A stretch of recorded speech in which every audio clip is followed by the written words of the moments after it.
Handa ka bang lumaban para sa ating bayan? May paglalaban mo nga ba ang bayang iyong sinilangan? Kabataan pa nga ba ang pag-asa ng bayan? O mananatili na lamang isang kasabihan? Kabataan! Nasaan na ba kayo? Hinahanap-hanap na kayo ng bayan. Siya ang nagaling ng kanyang buhay para sa bayan. Siya ang lumaban para sa atin. Mamamayan!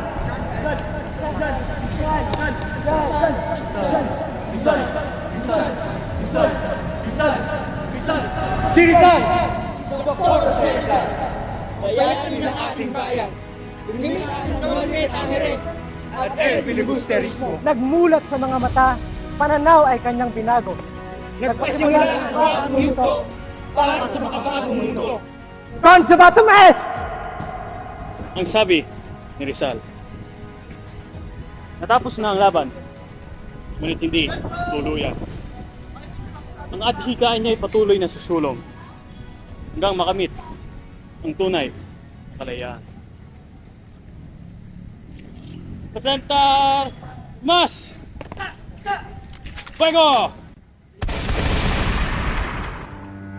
Sino nga bang saksi sa kanyang kabayanihan? Siya! Siya lamang naman na nagsakripisyo na buhay para sa ating bayan. Walang pagsisisi. Walang pagkakamanan upang isulong ang pangarap ng ilang bayan.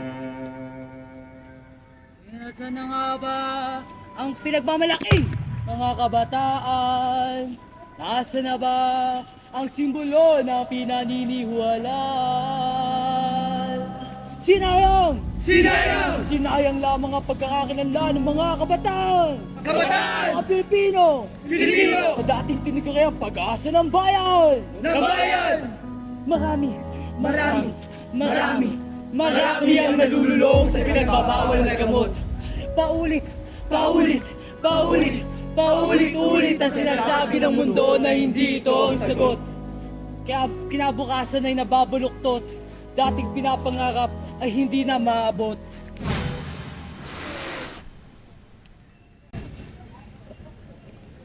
Pinag-aralay nasaan na nga ba?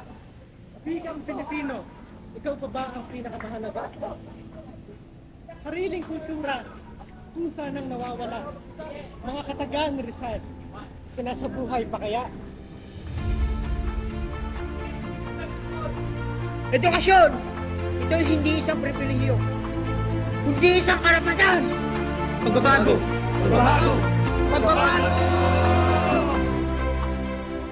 Ito'y hindi sukatan sa buhay, pero isa ito sa mga daan. Ang daan at Silbing gabay, tungo sa magandang kinabukasan.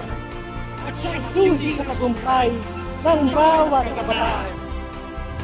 Kaya't magpatuloy ka, kabataang puno ng pangarap. Sa landas ng edukasyon, huwag mag-aani na ang ganap. Sabay-sabay sa pagkilos, kinabukasan ng ating tangan. Edukasyon ang sandata sa tagumpay at kalayaan.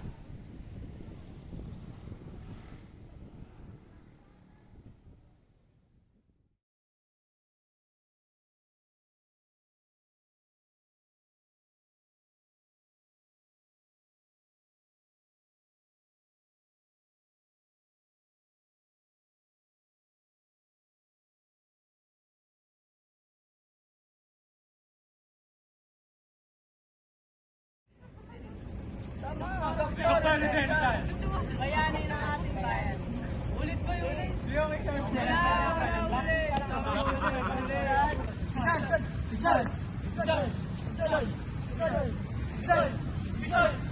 Si Rizal!